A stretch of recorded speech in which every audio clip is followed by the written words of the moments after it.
كنت قلت بأن أوروبا خصها تخرج من مجال الراحة اللي كان عندها لا زون دو كونفور، وبأن يجب البحث عن حل لهذا النزاع، وليس فقط دعم مسلسل اللي يمكن له يطول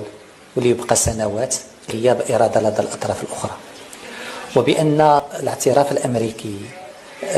فتح القنصليات كانت فيه إشارة كذلك إلى دول اللي هي معنية بهذا النزاع هذا لقربها منه، واللي هي الدول الأوروبية. واليوم كاين واحد التطور، كاين واحد الحركة في هذا المجال، وشفناها منذ الموقف الألماني اللي كان في يناير 2022. شفنا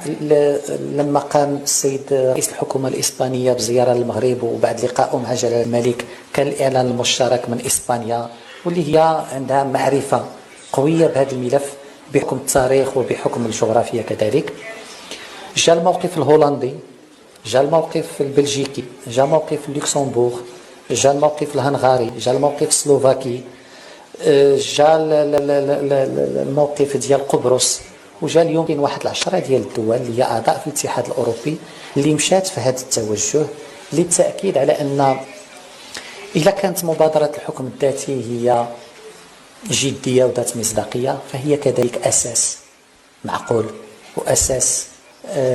جدي واساس عملي لحل هذا النزاع المفتعل. كاين هذا التطور على مستوى اوروبا، وانا قلت 10 دول اليوم من الاتحاد الاوروبي اللي غادا في هذا التوجه، ودول اخرى غادي تلتحق بها،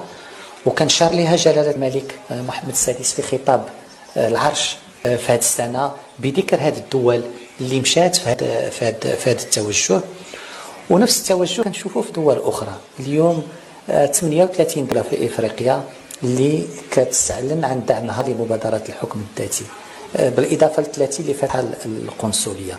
كاين دول في اسيا، في المحيط الهادي، في الكاريب، دول عربيه